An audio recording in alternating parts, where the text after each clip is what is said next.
पौराणिक कहानियाँ भगवान विष्णु जी और माता लक्ष्मी जी।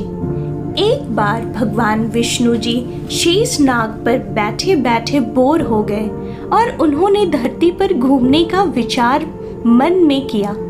वैसे भी कई साल बीत गए थे, धरती पर आए और वह अपनी यात्रा की तैयारी में लग गए। स्वामी को तैयार होता देखकर लक्ष्मी माँ ने पूछा, आज सुबह सुबह कहाँ जाने की तैयारी हो रही है?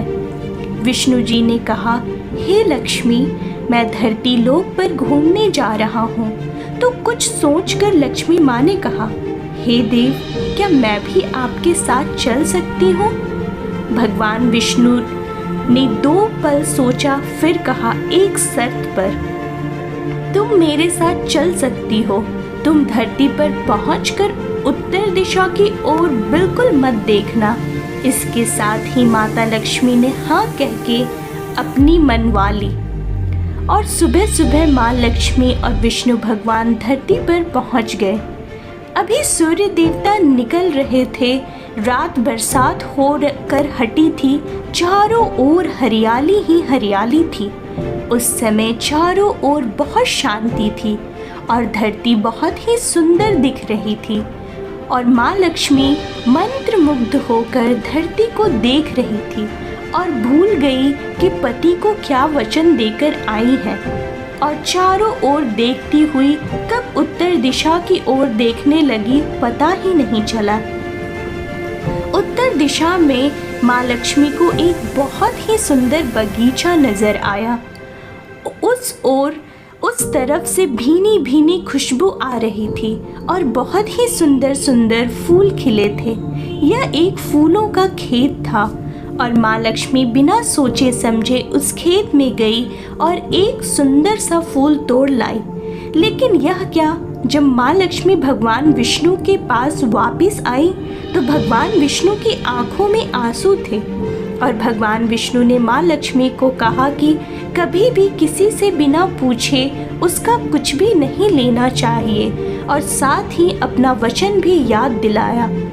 माँ लक्ष्मी को अपनी भूल का पता चला तो उन्होंने भगवान विष्णु से इस भूल की माफ़ी मांगी। तो भगवान विष्णु ने कहा कि जो तुमने भूल की है उसकी सजा तो तुम्हें जरूर मिलेगी। जिस माली के खेत से तुमने नए बिना पूछे फूल तोड़ा है, यह एक प्रकार की चोरी है। इसलिए अब तुम 3 साल तक माली के घर नौकर बनकर रहो। उसके बाद मैं तुम्हें बैकुंठ में वापस बुलाऊंगा। माँ लक्ष्मी ने चुपचाप सिर झुकाकर हाँ कर दी। आजकल की लक्ष्मी थोड़ी थी जो मना करती और माँ लक्ष्मी एक गरीब औरत का रूप धारण करके उस खेत के मालिक के घर गई। घर क्या, एक झोपड़ा था और मालिक का नाम माधव था। माधव की बीवी 2 बेटे और 3 बेटियां थी। सभी उस छोटे से खेत में काम करके किसी तरह से गुजारा करते थे। माँ लक्ष्मी जब एक साधारण और गरीब औरत बनकर जब माधव के झोपड़े पर गई तो माधव ने पूछा, बहन तुम कौन हो और इस समय तुम्हें क्या चाहिए? तब माँ लक्ष्मी ने कहा, मैं एक गरीब औरत हूँ, मेरी देखभाल करने वाला कोई नहीं। मैंने कई दिनों से खाना भी नहीं खाया, मुझे कोई भी काम दे दो, साथ मैं तुम्हारे घर का काम भी कर दिया करूँगी। बस मुझे अपने घर में एक कोने में आसरा दे दो। माधव बहुत ही अच्छे दिल का मालिक था, उसे दया आ गई। लेकिन उसने कहा, बहन मैं तो बहुत ही गरीब हूँ, मेरी कमाई से मेरे घर का खर्च मुश्किल से चलता है। लेकिन अगर मेरी 3 की जगह 4 बेटियाँ होती तो भी मैंने गुजारा करना था। अगर तुम मेरी बेटी बनकर जैसे रूखा सूखा हम खाते हैं उसमें खुश रह सकती हो तो बेटी अंदर आ जाओ। माधव ने माँ लक्ष्मी को अपने झोपड़े में शरण दे दी और माँ लक्ष्मी 3 साल उस माधव के घर पर नौकरानी बनकर रही।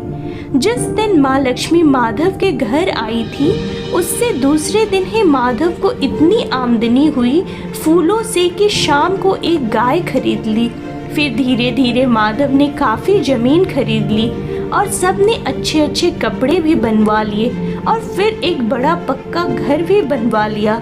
बेटियों और बीबी ने गहने भी बनवा लिए और अब मकान भी बहुत बड़ा बनवा लिया था। माधव हमेशा सोचता था कि मुझे यह सब इस महिला के आने के बाद मिला है। इस बेटी के रूप में मेरी किस्मत आ गई है। और अब 2-4 साल बीत गए थे, लेकिन माँ लक्ष्मी अब भी घर में और खेत में काम करती थी। एक दिन माधव जब अपने खेतों से काम खत्म करके घर आया तो उसने अपने घर के सामने द्वार पर एक देवी स्वरूप गहनों से लदी एक औरत को देखा। ध्यान से देखकर पहचान गया, अरे यह तो मेरी मुँह बोली चौथी बेटी यानी वही औरत है, और पहचान गया कि यह तो माँ लक्ष्मी है। अब तक माधव का पूरा परिवार बाहर आ गया था और सब हैरान होकर माँ लक्ष्मी को देख रहे थे। माधव बोला, है माँ, हमें माफ़ कर, हमने तेरे से अनजाने में ही घर और खेत में काम करवाया है।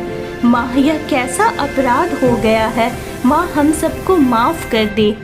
अब माँ लक्ष्मी मुस्कुराई और बोली, हे माधव, तुम बहुत ही अच्छे और दयालु व्यक्ति हो। तुमने मुझे अपनी बेटी की तरह से रखा, अपने परिवार के सदस्य की तरह से। इसके बदले मैं तुम्हें वरदान देती हूँ कि तुम्हारे पास कभी भी खुशियों की और धन की कभी कमी नहीं रहेगी।